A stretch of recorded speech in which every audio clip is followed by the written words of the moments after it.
वज़ीर-ए-आज़म नरेंद्र मोदी ने आज गांधीनगर में नेशनल डिफेंस यूनिवर्सिटी की इमारत को कौम के नाम मानवन किया। कहा, नेशनल डिफेंस यूनिवर्सिटी है मुल्क का गहना।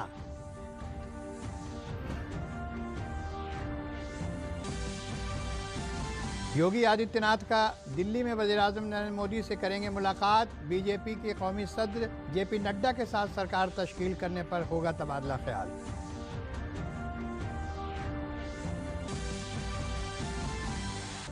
बीजेपी इत्तेहाद की माविन निशाद पार्टी ने लखनऊ में प्रेस कॉन्फ्रेंस कर राय दहिंदगान के तय किया इजहार तशक्कुर। कहा, सभी लोगों ने मजहब और जात से ऊपर उठकर बनवाई बीजेपी सरकार। और मथुरा में रंगों के त्योहार की धूम, लठमार होली से बरसी रंगों की फौहार।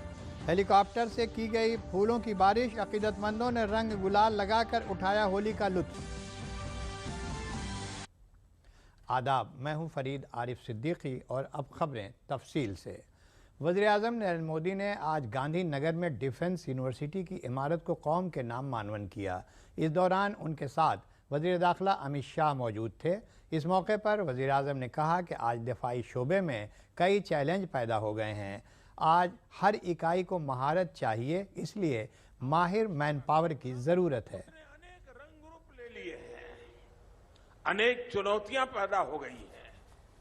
पहले के समय कहीं एक जगह पे घटना होती थी तो उसकी खबर गांव के दूसरे कोने में पहुंचते पहुंचते भी घंटे लग जाते थे और दूसरे गांव में पहुंचते पहुंचते तो दिन लग जाते थे और पूरे राज्य में पहुंचते पहुंचते 24 घंटे 48 घंटे लग जाते थे। और उस दरमियान पुलिस बेड़ा अपनी व्यवस्थाएं कर लेता था, चीजों को संभाल पाता था। आज तेज गति से चल फ्रिक्शन ऑफ सेकंड में जब कम्युनिकेशन होता है, चीजें फैल जाती हैं। ऐसे समय किसी एक जगह से व्यवस्थाओं को संभाल करके आगे बढ़ना ये संभव नहीं रहा है और इसलिए हर इकाई में एक्सपर्टाइज चाहिए, हर इकाई में सामर्थ्य चाहिए, हर इकाई में उस प्रकार के बल चाहिए, तब जाकर के हम स्थितियों को संभाल सकते हैं। पीएम ने कहा कि मौजूदा वक्त में तकनीक एक बहुत बड़ा चैलेंज है। जिस तरह जराइम में तकनीक बढ़ती जा रही है, जराइम को काबू में करने के लिए भी तकनीक बहुत मददगार साबित हो रही है। जिस प्रकार से साइबर सिक्योरिटी के इश्यू बने हैं, जिस प्रकार से क्राइम में टेक्नोलॉजी बढ़ती चली जा रही है, उसी प्रकार से क्राइम डिटेक्शन में टेक्नोलॉजी सबसे ज्यादा मददगार भी हो रही है। पहले के समय में कहीं चोरी हो जाए तो चोर को पकड़ने में लंबा समय लग जाता था, लेकिन आज कहीं सीसीटीवी कैमरा होगा, सीसीटीवी कैमरा के फुटेज देख लीजिए तो फिर पता चलता, हाँ ये व्यक्ति बड़ी आशंका से जा रहा है, पहले इस मोहल्ले में गया, फिर इस मोहल्ले में गया। आप लिंक बिठा दें और आपके पास आर्टिफिशियल इंटेलिजेंस का नेटवर्क है तो बड़ी आसानी से एक व्यक्ति को ट्रेस करके आप ढूंढ सकते हैं कि यहां से निकला था, यहां आया था और यहां पर उसने कानून के विरुद्ध में काम किया है, पकड़ा जाता है। तो जैसा क्रिमिनल वर्ल्ड टेक्नोलॉजी का उपयोग कर रही है, वैसे सुरक्षा बलों के लिए भी टेक्नोलॉजी एक बहुत बड़ा सशक्त हथियार आया है। वज़ीर-ए-आज़म ने दांडी मार्च का जिक्र करते हुए कहा कि नमक सत्याग्रह के लिए दांडी मार्च की शुरुआत हुई थी। अंग्रेज़ों की नाइंसाफ़ी के ख़िलाफ़ गांधी जी की क़यादत में जो तहरीक चली, उसने अंग्रेज़ी हुकूमत को हम हिंदुस्तानियों की इज्तिमाई ताकत का एहसास दिला दिया था। आज के ही दिन नमक सत्याग्रह के लिए इसी धरती से दांडी यात्रा की शुरुआत हुई थी। अंग्रेजों के अन्याय के खिलाफ गांधी जी के नेतृत्व में जो आंदोलन चला, उसने अंग्रेजी हुकूमत को हम भारतीयों के सामूहिक सामर्थ्य का एहसास करा दिया था। मैं दांडी यात्रा में सम्मिलित हुए सभी सत्याग्रहियों का पुण्य स्मरण करता हूं और आजादी के 75 साल जब मना रहे हैं, तब ऐसे वीर स्वातंत्र सेनानियों को आदरपूर्वक श्रद्धांजलि देता हूं। मुल्क में आज दांडी मार्च की 92वीं सालगिरह मनाई जा रही है। इसी सिलसिले में मरकजी वजीर दाखिला अमित शाह ने अहमदाबाद के कोचरब आश्रम में दांडी साइकिल मार्च का आगाज़ किया। दांडी मार्च 12 मार्च से 6 अप्रैल सन 1930 तक 26 दिनों तक चला था, जो अंग्रेज़ सरकार के ज़रिए नमक पर लगाए जाने वाले टैक्स के ख़िलाफ़ एक तहरीक थी।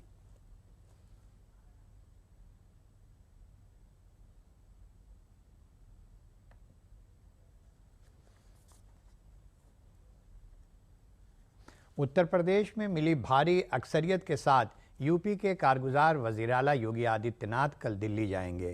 मालूमात के मुताबिक योगी आदित्यनाथ वज़ीर आज़म नरेंद्र मोदी और भारतीय जनता पार्टी के कौमी सदर जेपी नड्डा से मुलाकात करेंगे। उत्तर प्रदेश में बीजेपी इत्तेहाद को 273 सीटें मिली हैं। इसके बाद नई सरकार बनने की कवायद शुरू हो चुकी है।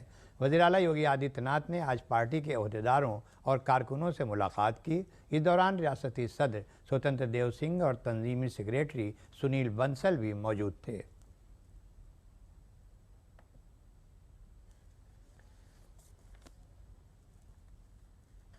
उत्तर प्रदेश में अवाम की हिमायत ने जो तारीख रकम की है, साथ ही सियासी पार्टियों को अहम पैगाम भी दिया है कि अवाम को हल्के में न लें। इक़्तिदार से हटाना और इक़्तिदार में फिर से लाना अवाम पर मुनहसर है, जो अब ज़ात परस्ती और कुंबा परवरी की सियासत को नकारते हुए इंतखाबात में एक नई इबारत रकम कर रही है और इसीलिए यूपी के इंतखाबी नतीजों ने हिज़्ब इख्तिलाफ को भी चौंका दिया है। उत्तर प्रदेश में भारतीय जनता पार्टी की प्रचंड जीत का सेहरा प्रधानमंत्री नरेंद्र मोदी के नेतृत्व और जन कल्याणकारी योजनाओं को लागू करने वाले मुख्यमंत्री योगी आदित्यनाथ के सिर सजा है। पीएम मोदी पहले ही कह चुके हैं कि यूपी प्लस योगी बहुत है उपयोगी। प्रदेश की जनता ने अपने मतदान के माध्यम से इस बात पर मोहर भी लगा दी है।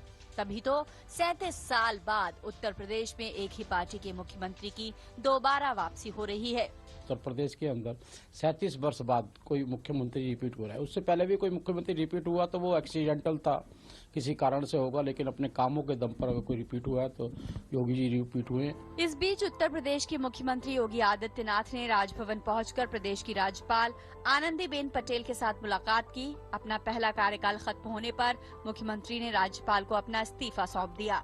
योगी आदित्यनाथ गोरखपुर सीट से विधानसभा चुनाव जीते हैं। चुनाव नतीजों के एक दिन बाद प्रतिक्रिया आई सपा प्रमुख अखिलेश यादव की। उन्होंने अपने ट्वीट संदेश में कहा कि उत्तर प्रदेश की जनता को हमारी सीटें 2.5 गुनी व मत प्रतिशत 1.5 गुना बढ़ाने के लिए हार्दिक धन्यवाद। हमने दिखा दिया है कि भाजपा की सीटों को घटाया जा सकता है। भाजपा का ये घटाव निरंतर जारी रहेगा। आधे से ज्यादा भ्रम और छलावा दूर हो गया है, बाकी कुछ ही दिनों में हो जाएगा। जनहित का संघर्ष जीतेगा। विधानसभा चुनाव में एक सीट पर सिमट गई बहुजन समाज पार्टी ने इसे उम्मीद के विपरीत नतीजे बताया। पार्टी की मुखिया मायावती ने कहा कि सही कारणों को समझकर और सबक सीखकर बसपा को आगे बढ़ना होगा। जो नतीजे आए हैं तो उससे घबराकर व निराश होकर पार्टी के लोगों को कतई भी टूटना नहीं है, बल्कि उसके सही कारणों को समझकर व उनसे बहुत कुछ सबक सीखकर अब हमें अपनी पार्टी व मूवमेंट को फिर से आगे बढ़ाना है। उत्तर प्रदेश में भाजपा के प्रदेश अध्यक्ष स्वतंत्र देव सिंह ने कहा कि आने वाले समय में वंशवादी पार्टियां खत्म हो जाएंगी, तो वहीं केंद्रीय मंत्री और अपना दल प्रमुख अनुप्रिया पटेल ने इसे एनडीए की जीत बताया। आने वाला समय में वंशवाद की पार्टियां नहीं रहना, परिवारवाद की पार्टियां खत्म हो जाएगी। इसलिए आने वाला समय योग्यता, ईमानदारी और जनता के बीच में उपलब्धता, ये सभी रहना आवश्यक है और जनता लोगों को नकार देगी। एनडीए की दूसरी बार वापसी हुई है। एक और अवसर मिला है उत्तर प्रदेश की जनता के लिए और आम मतदाता के कल्याण के लिए कुछ काम करने का, उनकी सेवा करने का, और हम पहले से भी बेहतर काम करेंगे। उत्तर प्रदेश के इतिहास में विगत 5 वर्ष उपलब्धियों की दृष्टि से सर्वाधिक महत्वपूर्ण रहे हैं। करीब 50 योजनाओं में यूपी के नंबर 1 का गौरव सामान्य नहीं है। पीएम नरेंद्र मोदी ने स्वयं कहा था कि योगी सरकार की सभी उपलब्धियों को गिनाना संभव नहीं है। प्रधानमंत्री ने जीत के बाद अपने संबोधन में कहा कि यूपी में जाति की राजनीति खत्म हो गई है और विकास का युग शुरू हो गया है। Bureau report, DD news. खबरों में आगे बढ़ने से पहले लेते हैं एक छोटा सा वक्फा। जल्दी करो यार, प्लीज जल्दी। दूसरा कोई मैच है क्या? ऐसा ही कुछ है यार, बैंक जाना है दादाजी को लेके। हाँ यार, उम्र होने पर कभी कभी मदद तो लगती है, पर बैंकिंग में नहीं। वैसे भी आरबीआई कहता है सीनियर सिटीजन सबसे पहले। अगर आप 70 साल से ऊपर हैं और आप बैंक नहीं जा सकते तो बैंक आएगा आपके पास जरूरी सेवाएं लेकर, वो भी वाजिब दरों पर। सीनियर सबसे पहले। आरबीआई कहता है जानकार बनिए, सतर्क रहिए। वक्फे के बाद खबरों में आपका फिर से खैर मकदम है। भारतीय जनता पार्टी इत्तेहाद की निषाद पार्टी के कौमी सदर डॉक्टर संजय निषाद ने आज राजधानी लखनऊ में एक प्रेस कॉन्फ्रेंस को वोटरों का शुक्रिया अदा किया। इस मौके पर डॉक्टर संजय निषाद ने कहा कि जिस तरह राम ने केवट को गले लगाया था, उसी तरह वज़ीर-ए-आज़म मोदी और वज़ीर आला योगी आदित्यनाथ ने निषाद समाज पर एतमाद जाहिर किया।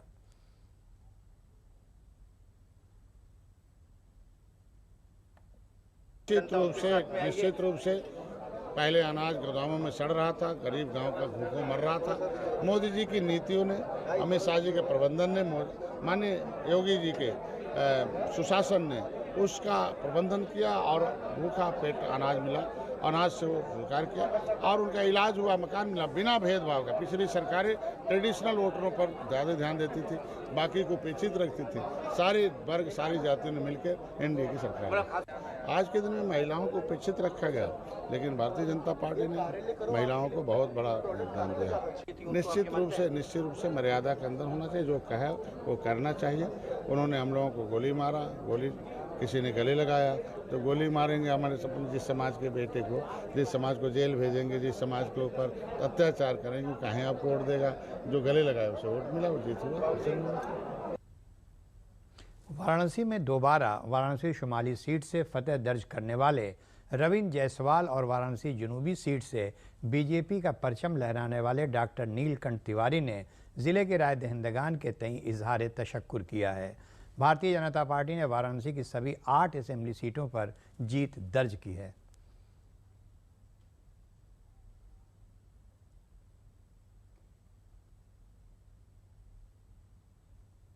हमारे विधानसभा के प्रत्येक कार्यकर्ता, एक एक जनता ने अद्भुत प्यार दिया है। माननीय प्रधानमंत्री जी के सबका साथ सबका विकास का जो संकल्प है, काशी के प्रति जो उनका आत्मभाव है, उस भाव को संदेश के रूप में लेकर के दक्षिणी विधानसभा की जनता ने मुझे आशीर्वाद दिया है। मैं सभी दक्षिणी विधानसभा के एक एक जन का हृदय से प्रणाम करता हूं, शीश नवाता हूं, सबका आभार व्यक्त करता हूं। उनके प्रति हमेशा कृतज्ञ रहूंगा, ऐसा मेरा भाव है। इस बार बनारस सहित पूरा यूपी के जनता ने विकास के मुद्दे पर वोट दिया। जो जन उपयोगी काम कर रहे हैं माननीय मोदी जी, माननीय योगी जी, उनके पक्ष में वोट दिया। जो वह ताकतें थी जो अलगाववादी हैं, जो समाज को जातीय समुदाय में तोड़ करके वोट मांगती थी, इस बार जनता ने इसको समझा और उसको नकारा। बनारस की जनता ने भी जो तमाम यहाँ विकास के काम हुए थे उससे अपने आप को संबद्ध करके, और मैं अगर ये कहूँ कि भाजपा के कार्यकर्ता के साथ साथ आम जनता इस चुनाव को अपना चुनाव मान के लड़ रही थी। आईआईटी कानपुर ने पोर्टेबल एम्बेडेड मोबाइल एप्लीकेशन आला बनाया है, जो सिर्फ 90 सेकंड में मिट्टी की क्वालिटी मालूम कर सकता है।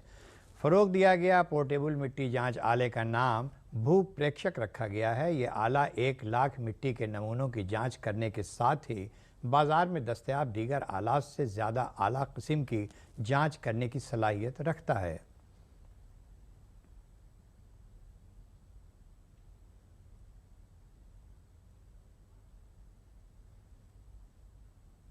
ये जो यंत्र है, ये स्पेसिफिकली इसलिए डिज़ाइन किया गया है क्योंकि यूजुअली जितने भी टेस्टिंग होती हैं वो टॉक्सिक केमिकल यूज़ होता है, और सस्टेनेबल तरीके से अगर आप सॉइल के हेल्थ को अगर नापे तो एक तो आपको केमिकल वेस्ट कम होगा। सेकंड ये है कि बहुत मेजर चैलेंज रहा है कि सॉइल हेल्थ इंस्टेंट कैसे मिले और कम पैसे में कैसे काम किया जा सके। ये पर्टिकुलर यंत्र इस दोनों चीज़ों को ये सॉल्व करता है। और इसमें हमने जो है light sources, appropriate light sources और AI/ML के माध्यम से 6 इम्पॉर्टेंट पैरामीटर्स को ये कैप्चर करते हैं, जिससे कि आपको इंस्टेंट मोबाइल के माध्यम से आपको रिजल्ट मिलेंगे एंड फार्मर जो है उनको पता चलेगा कि किस टाइप के फर्टिलाइज़र, और कंटिन्यूसली मॉनिटर कर सकते हैं अपने फार्म के प्रॉपर्टीज़ को। IIT कानपुर के द्वारा प्रोफेसर जयंत सिंह और टीम के द्वारा डेवलप की गई इस भू परीक्षक डिवाइस की खासियत ये है कि मार्केट में उपलब्ध डिवाइसेस के मुकाबले ये सॉइल टेस्टिंग के पैरामीटर्स को प्रॉम्प्टली तुरंत किसान के एप्लीकेशन में प्रोवाइड करती है। इसके द्वारा न केवल ये पता लगेगा कि मिट्टी के तत्वों की स्थिति क्या है, बल्कि किसानों को अपनी उत्पादकता बढ़ाने में अमुक योगदान मिलेगा। हम इस डिवाइस को बहुत जल्दी भारत के बाजार में किसान भाइयों के खेतों की उत्पादकता को बढ़ाने के लिए लेकर आएंगे। गोंडा में आइंदा 24 मार्च से 12 अप्रैल तक बोर्ड इम्तहानात ज़िले के 145 सेंटरों पर मुनक़िद किए जाएंगे, जिसके लिए सभी तैयारियां मुकम्मल कर ली गई हैं। जिला inspector of school Rakesh Kumar ने बताया कि ज़िले में इस मरतबा हाई स्कूल और इंटरमीडिएट के कुल 97,694 तलबा और तालबात इम्तहानात देंगे। राकेश कुमार ने बताया कि सभी इम्तहानात मरकज़ों को CCTV से लैस कर ऑडियो वीडियो के साथ गोंडा सदर दफ्तर से लेकर रियासती सदर दफ्तर से जोड़ा जाएगा। उन्होंने कहा कि शफाफ और नकल से पाक इम्तहानात के लिए सभी मराकज़ पर स्टैटिक मजिस्ट्रेट की तैनाती की जाएगी, जो दूसरे दिन दूसरे कॉलेज में तैनात होंगे। सेंटर बनाए गए हैं और उनमें कुल हाई स्कूल में जो बच्चे बैठेंगे वो बालक हैं 25,833, बालिकाएं हैं 20,077, हाई स्कूल में कुल 45,910, इंटर में बालक हैं 17,849, बालिकाएं हैं 14,863, कुल 32,712 और इस प्रकार कुल हाई स्कूल इंटर मिलाकर के 78,622 बच्चे जो हैं वो संस्थागत में बैठेंगे और प्राइवेट में 1972 बैठेंगे। प्रत्येक केंद्र जो है CCTV कैमरे और राउटर और उससे युक्त है, जिसको जिला जनपद स्तर पर जो स्थापित कंट्रोल रूम है और राज्य स्तर पर स्थापित कंट्रोल रूम है, उन दोनों से जोड़ा जा रहा है। हमने प्रत्येक तहसील को एक जोन में रखा है और प्रत्येक ब्लॉक को एक सेक्टर रखा है। इस प्रकार से हमारे 17 सेक्टर होंगे और 4 जोन होंगे। प्रत्येक केंद्र पर एक स्टैटिक मजिस्ट्रेट की तैनाती की जाएगी। उसके लिए प्रक्रिया चल रही है और इस बार हम लोगों का जो पेपर रखने का वो है उस पर डबल लॉक की व्यवस्था की गई है। खबरों में आगे बढ़ने से पहले लेते हैं ये एक छोटा सा वक्फा।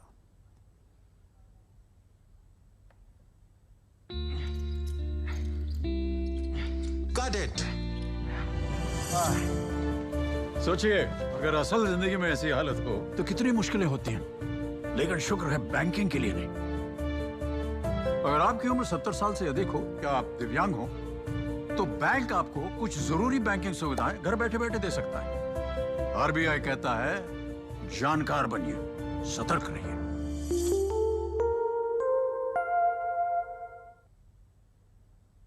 खबरों में आपका फिर से खैर मकदम है। National league service authority Delhi की क़यादत और रियासती लीगल सर्विस अथॉरिटी लखनऊ के तहत रायबरेली की दीवानी अदालत में कौमी लोक अदालत का इनेकाद किया गया। प्रोग्राम का इनेकाद ज़िला कानूनी खिदमात अथॉरिटी के सदर अब्दुल शाहिद ने किया। उन्होंने कहा कि अवाम के मुकदमात के तस्फिये का ये एक अच्छा प्लेटफार्म है। यहाँ पर फैसल किए जाने वाले मुकदमात कहीं अपील नहीं की जा सकती। एक बार मामले का तस्फिया होने के बाद वहीं पर ख़त्म हो जाता है।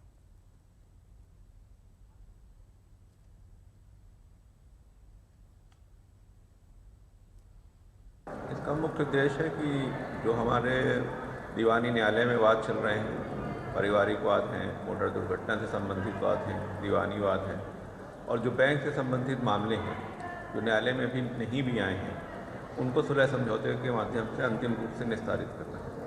इसमें जैसे पिछली बार जो बैंक से लोगों ने लोन लिया था तो उसमें बैंक को तकरीबन 7 करोड़ रुपए रिकवर हुए थे, जिसके कोई भी मुकदमे भी नहीं दाखिल किए गए थे और जिन्होंने लोन लिया है वो वापस नहीं कर पाते हैं, किसी वजह से कोई परेशानियाँ आ जाती हैं, तो इससे उनको भी सुविधा हो जाती है। अगर किसी का 1 लाख रुपए का लोन है और इंटरेस्ट मिला करके वो 2 लाख रुपए का हो गया है, तो हम दोनों लोगों को एक ही टेबल पे बैठाते हैं और इंटरेस्ट भी कई बार माफ़ हो जाता है, जिसमें दोनों पक्ष सहमत हो जाते हैं। उतनी धनराशि पर वो अंतिम समझौता हो जाता है। इसमें किसी को भी न्यायालय नहीं आना पड़ता है। सबसे पहले तो मैं बताना चाहता हूँ, लोक अदालत का जो माध्यम है बहुत ही सशक्त माध्यम है। किसी भी प्रकार के जिसे कहते हैं निपटारे के लिए हम लोगों ने ये सभी शासन ने जो है नियुक्त किया हुआ है। इसमें कहीं भी वादी को जो है और परिवादी को किसी को भी जिसे कहते हैं न्यायालय जाने की जरूरत नहीं पड़ती है। हम लोग आपसी जिसे कहते हैं सहमत से सभी वादों का यहाँ पर निस्तारण कर सकते हैं, चाहे वो किसी भी प्रकार से हो, बैंक में किसी भी प्रकार संबंधित किसी प्रकार के लोन हो, किसी प्रकार का वाद विवाद हो, किसी भी प्रकार का कोई हो, हम लोग यहाँ पर जिसे कहते हैं उसको आपसी सहमत के द्वारा पूर्ण रूप से इसको समाधान करें। इसकी कहीं अपील भी नहीं है, इसलिए किसी प्रकार का कोई आगे विवाद भी नहीं होता है। भगवान श्री कृष्ण की नगरी मथुरा में आलमी शोहरत याफ्ता लठमार होली खेली गई। हुरियारियों ने नंदगांव में रंगीन लाठियों से होली खेली। इस मौके पर रंगों की बौछार के साथ राधा रानी के गांव में सतरंगी नज़ारा था। घूंघट की आड़ में चेहरा छुपाए हरियाणियों ने लठमार होली में अजब रंग बिखेरे। होली के रंग में रंगे लोगों ने लाठियां खाते हुए रक्स के साथ ढाल से खुद को बचाते हुए होली का मज़ा लिया। इस खूबसूरत मंजर को देखने के लिए दुनिया के तमाम ममालिक से लोग यहाँ आते हैं। राधा रानी के मंदिर पर हेलीकॉप्टर से फूलों की बरसात की गई। इस मौके पर दूर दूर से आए अकीदतमंदों ने भी एक दूसरे को रंग गुलाल लगाकर होली का लुत्फ उठाया।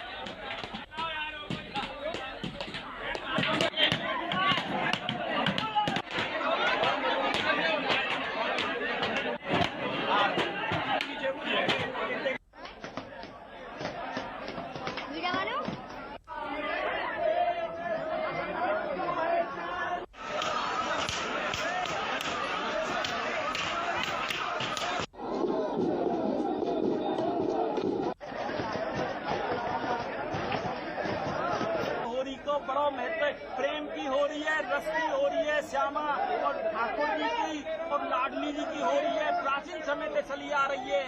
ये तो प्रेम का सागर है, रस को सागर है। हम सभी ब्रजवासी आनंद के साथ में इस होली को मनाते हैं और यही हमारी एक विश्व प्रसिद्ध लठामार होली है जो हमारे स्वयं भगवान श्री कृष्ण ने आकर के यहाँ बरसाना में श्री किशोरी जी के साथ खेली थी। वही परंपरा हम आज परंपरा को निभाते हुए सभी नंदगांववासी बरसाना के लिए आते हैं। जमहूरियत के त्यौहार इंतखाबात के ख़त्म होने के बाद अब रफ्ता रफ्ता रियासत के बाशिंदों में होली के त्यौहार के तई जोश बढ़ता जा रहा है। होली नज़दीक होने के सबब उसकी तैयारियां ज़ोरों पर हैं। वज़ीर-ए-आज़म नरेंद्र मोदी के वोकल फॉर लोकल के नारे को भी हकीकत में तब्दील होते देखा जा सकता है। ख़वातीन के खुद इमदादी ग्रुप के ज़रिए पापड़, गुजिया, नमकीन और दीगर खाने पीने की अशिया तैयार की जा रही हैं। लोग भी इन खुद इमदादी ग्रुपों के ज़रिए तैयार सामान को लेने में दिलचस्पी दिखा रहे हैं। लोगों का कहना है कि इन ख़वातीन के ज़रिए तैयार सामान बिल्कुल घर जैसे होते हैं।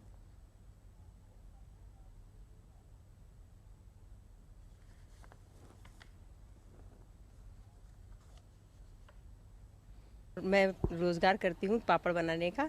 अगल बगल के लोग आते हैं और सरकार ने जो लोकल फॉर लोकल योजना चलाई है रोज़गार की, उसके तहत हम अपना ये कारोबार कर रहे हैं और पापड़ बना के मुझे होली आ रही बहुत खुशी मिलती है। लोग अगल बगल के लोग, दुकानदार, सभी लोग हमारे यहाँ से पापड़ खरीद के ले जाते हैं। जैसे प्रधानमंत्री जी ने कहा है कि लोकल फॉर वोकल, तो हम ज़्यादातर फोकस करें हमारे खुद के प्रोडक्ट बनाने में। यूजुअली क्या होता है, लखनऊ में इतना ज़्यादा वो नहीं है, तो हम क्या फोकस करें कि जितनी वैरायटी जिसमें महिलाएं सबसे ज़्यादा निपुण होती हैं, जैसे घर के खाने में, तो हर तरह की वैरायटी, चाहे वो सेव हो, नमकीन हो, अचार हो, पापड़ हो, गुजिया हो, चॉकलेट्स हो, इन सब वैरायटी को हम रखते हैं। और उनमें जितनी महिलाएं हैं, जिनमें जो स्पेशलिस्ट हैं, जिनमें जिनका इंटरेस्ट है, उनको फोकस करते हैं कि वो काम उनको दिया जाए। तो इस तरह करके वो जिन चीज़ों में ज़्यादा माहिर हैं वो उनको बनाते हैं। तो मैं जहाँ तक बोलूँ, मोदी जी का जितना भी नारा है वो सफल हो रहा है। महिलाएं हर क्षेत्र में दिख रही हैं और हम लोग अपना जो एटमॉस्फेयर है, जो वर्क प्लेस का, हमारे यहाँ बेसिकली सारी महिलाएं हैं, तो उनको कंफर्टेबल बनाते हैं काम करने में और उनकी स्किल्स को निखारने में, ताकि वो यहाँ से सीख कर अगर कहीं बाहर भी जाएँ तो वो अपने आप को एडजस्ट वहाँ पर कर पाएँ और सशक्त होकर जाएँ।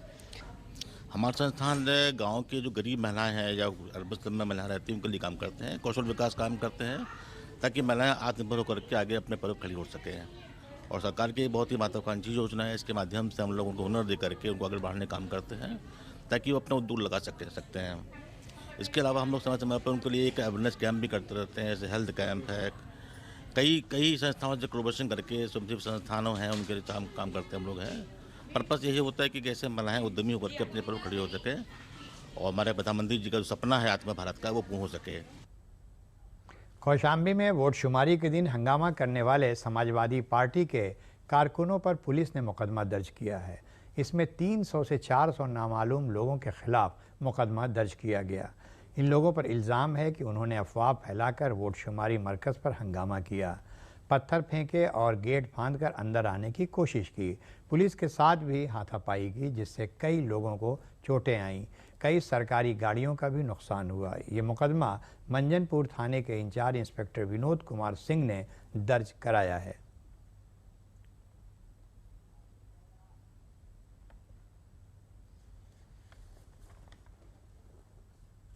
प्रयागराज में आज़ादी के अमृत महोत्सव के तहत दूरदर्शन सेंटर इलाहाबाद की पेशकश होली के रंग हुनर के संग का इनेकाद किया गया। तीर्थ मुकाम प्रयागराज में दूरदर्शन सेंटर के अहाते में सकाफती शाम का इनेकाद किया गया, जिसमें कवि सम्मेलन, कव्वाली, डैडिया रक्स और मौसीकी की पेशकश की गई। इस मौके पर मेहमान खुसूसी प्रयागराज के मंतिकाई कमिश्नर संजय गोयल ने शमा रोशन कर प्रोग्राम का आगाज़ किया। नाजरीन ने होली के मौके पर पेश किए गए प्रोग्रामों की सताइश की।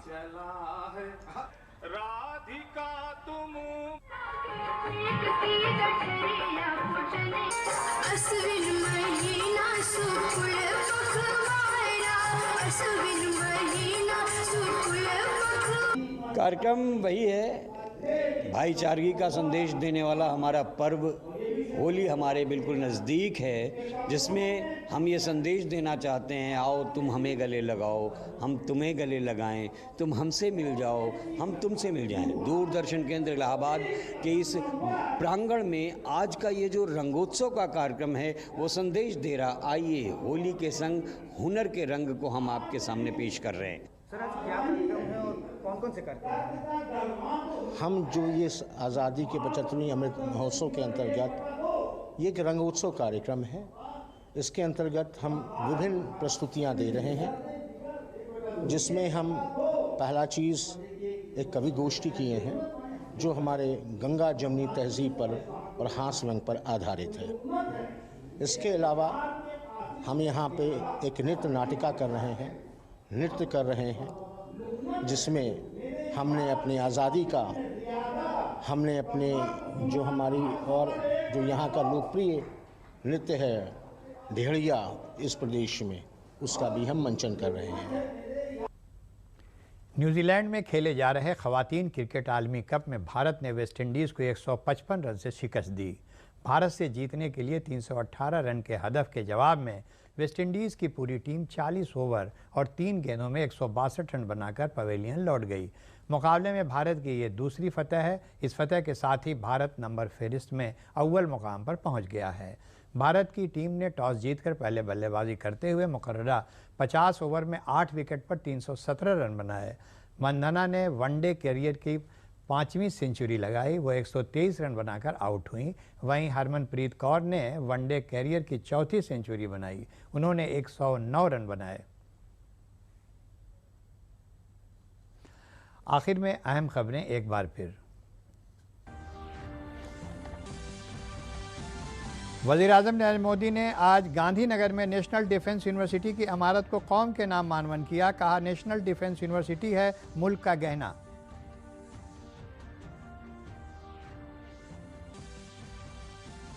योगी आदित्यनाथ कल दिल्ली में वज़ीर-ए-आज़म नरेंद्र मोदी से करेंगे मुलाकात। बीजेपी के कौमी सदर जेपी नड्डा के साथ सरकार तश्कील करने पर होगा तबादला ख्याल।